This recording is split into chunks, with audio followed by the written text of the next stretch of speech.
Hi there, this is cinematography. The reason you're here will be that you want to be a video editor. You want to be able to edit videos, right? So left, right, and center, people have been telling you about Premiere Pro, right? But you haven't opened the program. You've actually have gotten your hands into the thing. I'm not sure how, maybe you paid or whatever way, I don't judge. But you haven't opened the thing yet. You don't know where to start, right? So here I'm not going to be teaching you editing or how to edit your videos. Here I'm going to be teaching you how to use Premiere Pro, right? There's certain things you got to keep in mind when editing and whatnot, right? This is going to be a simple run through of Premiere Pro. If you haven't used the thing before, this is where you start, right? And well, there are many other tutorials, and this video will act as some sort of a way, some sort of a guide as to what making you be able to understand the future tutorials, the terminology within Premiere Pro, right? So I'm gonna be doing a screen recording here. It might not work well. If so, I'll change to recording the screen with my camera. We'll see how it goes. All right, let's start Premiere Pro. Take some time. Obviously, sometimes it doesn't open, it just crashes from this screen.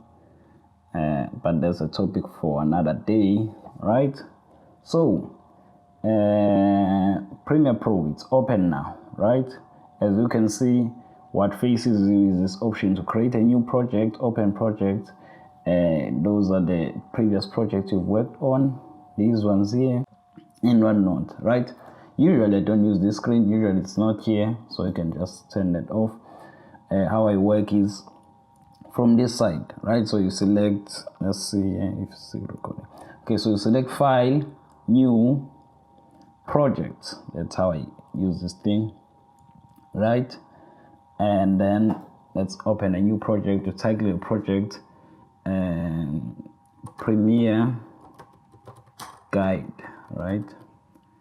And where we're gonna put this, wherever we're gonna put the thing,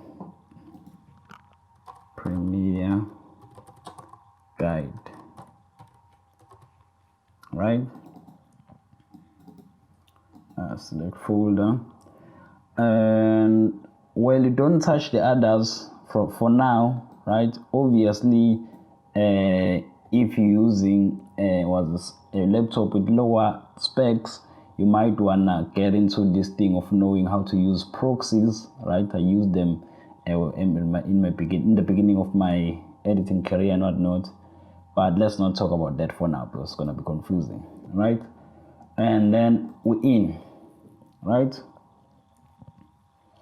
And we'll wait for the thing to create the thing. And it's not responding. I think it's gonna be really tough for my laptop to handle screen recording together with Premiere Pro. All right, so now you're in the screen. Let's talk about a few things. Sorry. Obviously, this is the assembling, so that's why this is where you start actually. So you put it in like this whenever you're starting your Premiere Pro. This is easier, right? So here you've got your project, this one you're working on here, right? You don't need to know about all of these at the moment. These three, this one, this is where you import your things. The second one here, this is where the video will be playing. That's your actual edit, the actual sequence. Here, this is where your sequence is, right? So how do you start this thing, right? Let's go and get some footage, right? You just click and drag to this spot, right? Once you've dragged the footage here, then you're gonna move on to editing now, right? Then you get this whole new sort of setup, right? Then you just drag this thing and put it on here, source. This is where you're selecting the part of the clip where you want to edit, right? The interesting part, the part you want to be in the edit, right? So you just press I on your keyboard. This is your in point. That's where the video is gonna start, and out point, right? That's where the video is gonna stop, right? And then in your importing, you've got two options, right? In your importing of this thing, right? You can go to File, New, Sequence, right? Then you select the sequence according to your footage or whatever sequence you want, right? I always work this with this 25 FPS, right? 1080p. Select here. You've got your sequence here. Then you drag your footage, right? It doesn't match, it doesn't matter. You just keep existing settings so that your thing can be easily worked with future projects or not. You must keep your frames the same, right, all the time, or most of the time. Let's say like that, right? So importing your video into the sequence here, or you can easily do this. Not go the whole way there. You just drag the video, put it on here. It will automatically create a sequence according to your video settings, right? Okay, the other thing with dragging the video, you must know you can not drag the video with audio. Just drag the video only onto this thing. The audio is no longer in there, right? But in this case, we want to have both of them, right? So right here, right, in this place here, this is your tracks, your video tracks up here, the ones with the eyes and not or the eye. Then down here, these are your music tracks, right? And so this is a track or a layer, but let's call it a track here, where your videos are gonna lie. You can put in more videos. Let's say like this. You can put in more videos on top of the track, right? The third track can create, I think, almost 1,000 tracks or something like that, right? And well, here's the thing you must know here. This I means you want to see this footage here on this track. On, off, on, off, on, off, on, right? You want to see this I on this track here. You can add tracks like this, right? You can add them automatically, or you can just select here, right click, then add track, right? Right click, add track, or add tracks. That's where you want to add more than one track, right? So let's delete these. So you can easily just Control Z or Control Z for what's this? Undo, right? Control Z if you've been editing and whatnot. You must know those things. I think it's everywhere, right? What else do you must know here, right? This is where you're editing your video, right? How do you edit your video? This is the thing. There is this option, razor tool. You press C on your keyboard, or you just press it on here. This is how you cut the footage. This is used to cut. You're chopping the footage, right? Right? This is what you use to chop the footage, right? Obviously, we're not gonna get into them now. There are a lot of There are a lot of keyboard shortcuts you can use to do this thing easily, right? That's how you chop your footage, right? After you finish chopping, you press V. V is gonna get you back to the select tool. Then you select, then you press backspace to delete the footage from here, right? Then you drag the thing, move it on to the side, right? That's how you work here. What else is important, right? So, okay, here's this clip. Let's say I wanna adjust the volume of this clip, right? I wanna adjust the volume of this thing. What do you do, right? So you expand this one here. You go to Effect Controls of this clip with the clip selected, right? You go to Effect Controls, Level. That's your audio, right? Then you deselect that thing there.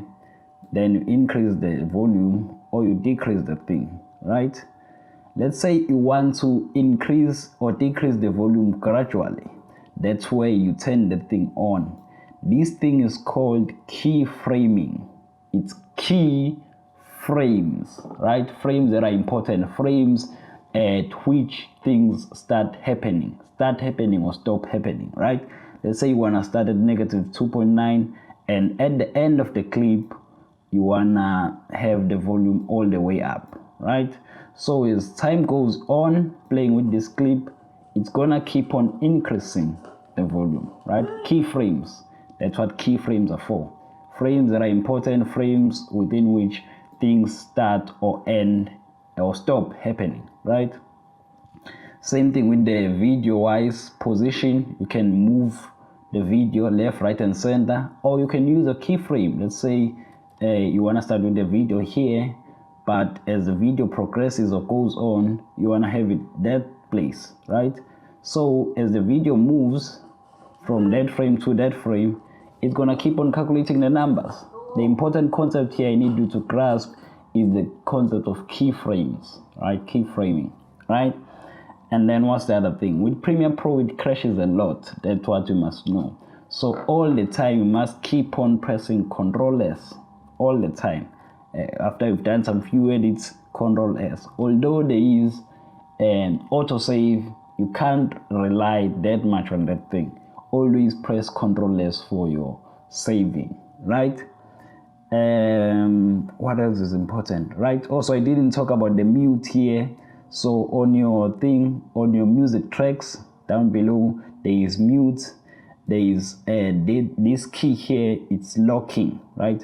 Whatever edit you do here, you can't affect this track, right? Let's say you play some music in here, you don't wanna cut your music, right? You want to have it remain as it is as you are editing. Let's see if we can get some track in here. Let's see if we can have some track in here, music. Alright, here's a track. Let's put it in. With the track, obviously, you can also do the same thing. Have your in and out points and whatnot. Press I, then you press O, then you drag the thing, right? Or drag from this point, right? Let's say you want to continue editing, but you don't want to affect your track. So you just lock it here. Keep it locked. You can't do anything to affect the track. Keep on with your editing, right? What else? Let's say you want to use transitions because you're new to this Premiere Pro thing. You want to use the inbuilt transitions and whatnot, right? So the easiest way, you can go to effects, but it just takes a lot of space. Just use this one here. You can get effects here. Then you search for those transitions you want. Let's say wipe transition, right?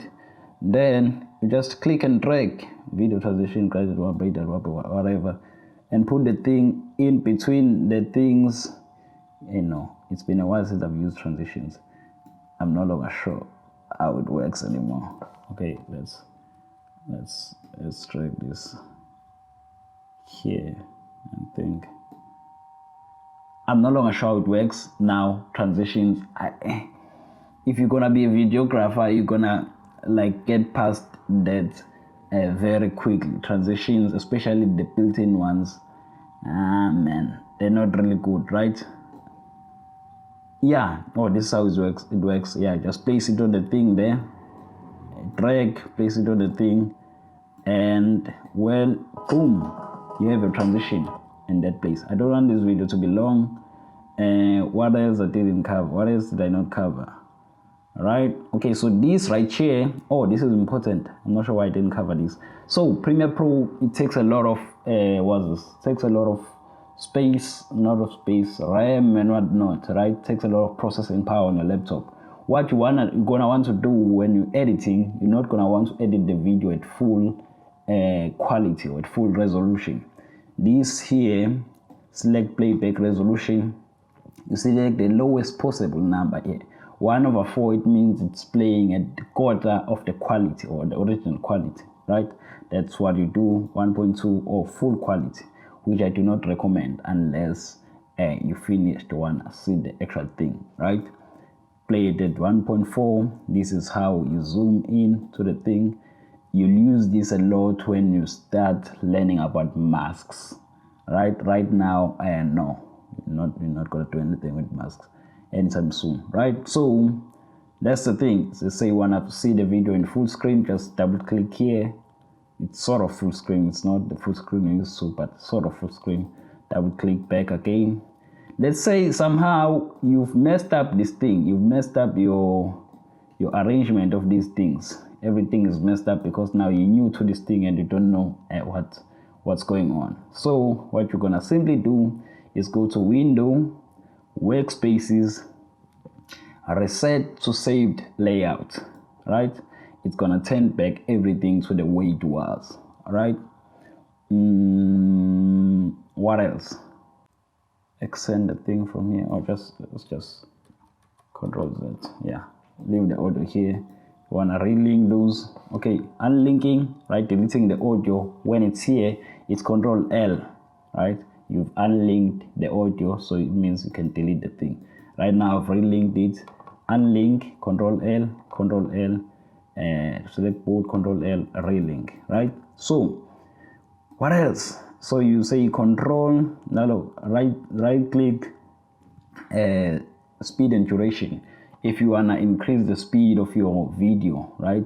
Maybe you want the video to play in reverse, right?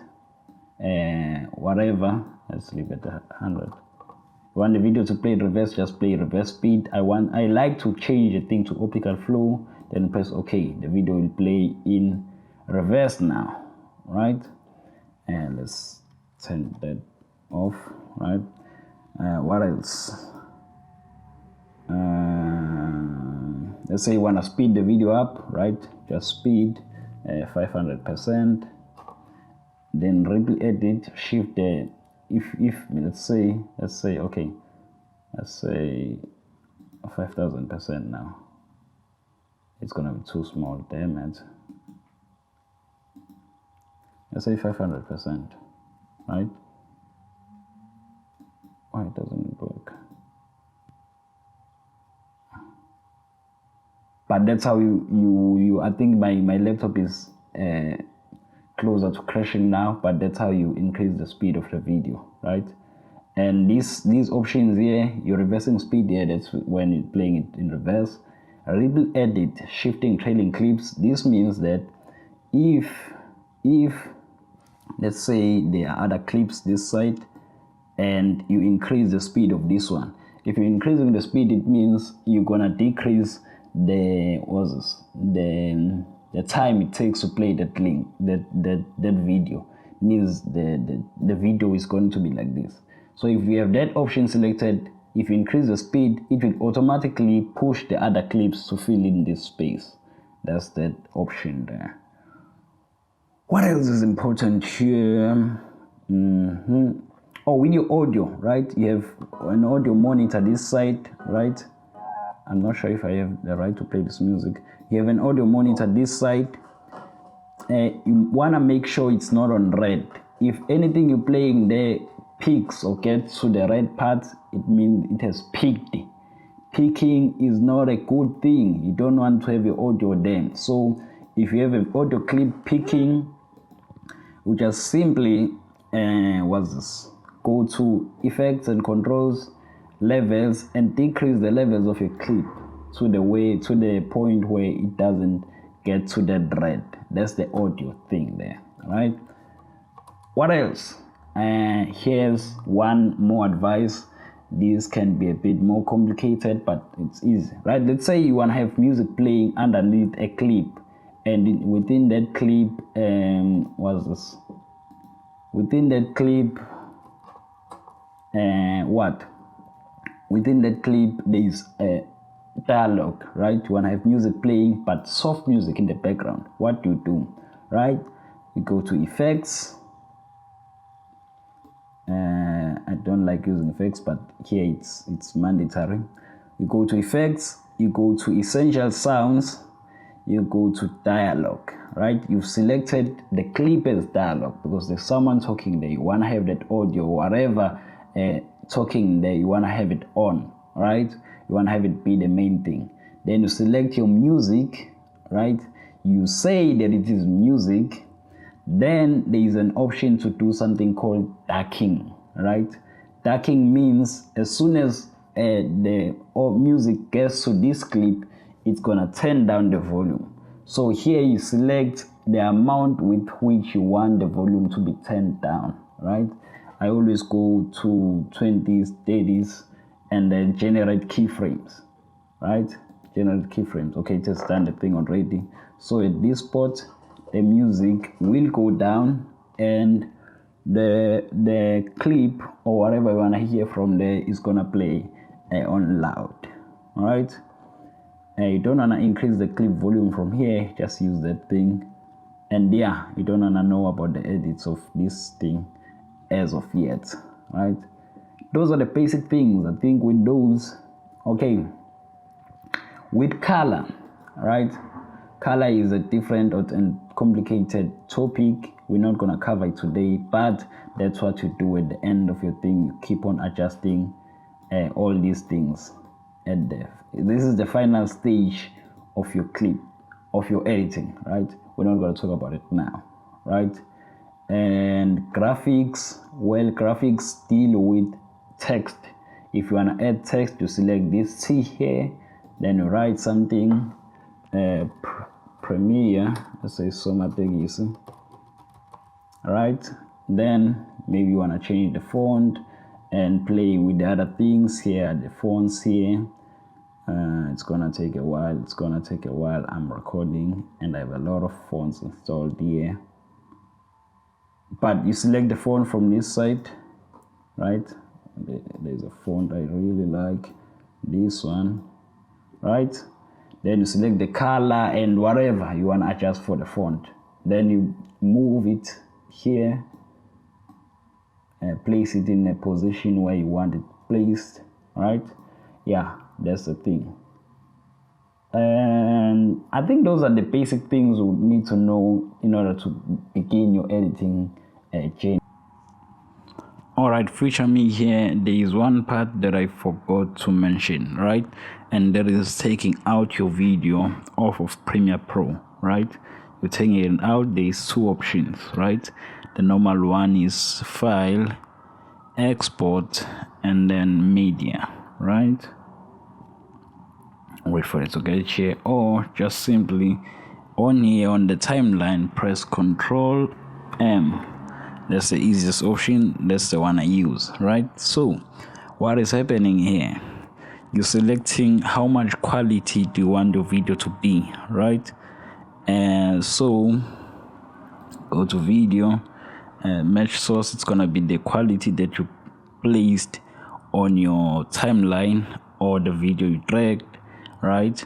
Then you must select render at maximum depth, and you must select use maximum render quality, right?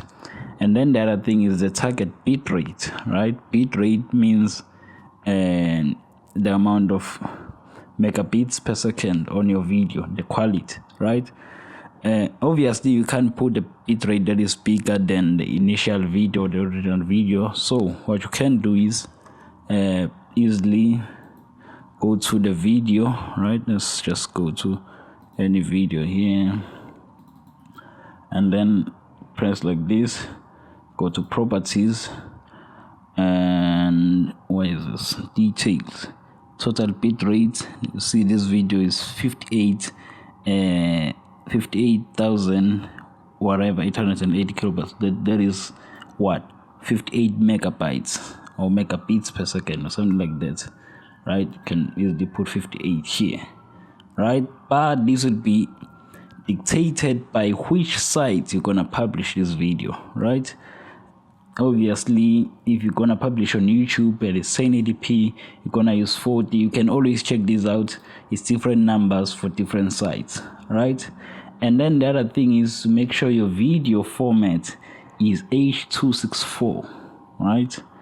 Although you can say H.265, but for easier management and was this compatibility, H.264, right? What else did I explain here? Custom was this the presets.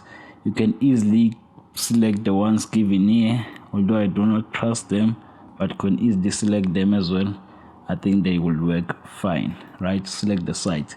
Maybe your video is going to Twitter, maybe your video is going to Facebook and whatnot, right? That's the thing. That is what is happening here. Okay, that's been it. Oh, sorry, and then after that, obviously, you press export, right?